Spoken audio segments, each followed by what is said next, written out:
Kedua-duanya untung. Sebetulnya tuan-puan, tapi yang lebih untung yang mana satu? Yang terbaik untuk kita nak jadikan sebagai simpanan ataupun pelaburan bagi jangka masa panjang. Adakah gold bar Dina ataupun emas perhiasan yang macam ini? Jadi kalau tuan-puan nak tahu jawapannya, kena tengok video ni sampai habis. Jangan lupa save video ini untuk rujukan akan datang. Jadi ada dua perbezaan yang sangat ketara di antara dua item emas ini tuan-puan.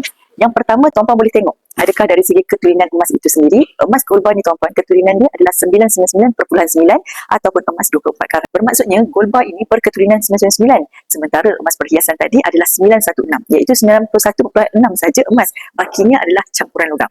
Jadi dari keturunan logam gold bar dan Dina ini tinggi keturunannya berbanding dengan emas perhiasan. Yang kedua tuan-puan, dari segi spread emas itu sendiri. Bila tuan-puan nak jual balik gold bar Dina ini, emas 24 karat ini spreadnya tuan-puan, kalau jual kat public gold hanya 6 ke 9% saja.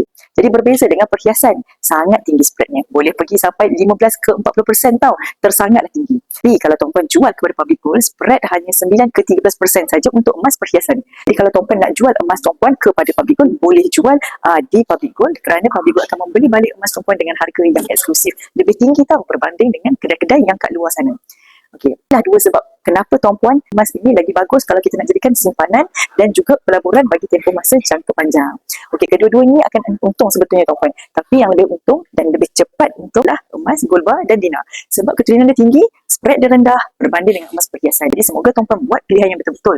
Apa-apa boleh komen je dekat bawah ini. InsyaAllah semoga bermanfaat sharing ini. Kalau tuan-puan suka berhias, boleh beli emas perhiasan. Kalau tuan-puan fokus kepada simpanan, ke gold bar dan Dina adalah pilihan yang terbaik. Yang nak boleh simpan emas, isi duit biru, nanti saya bantu.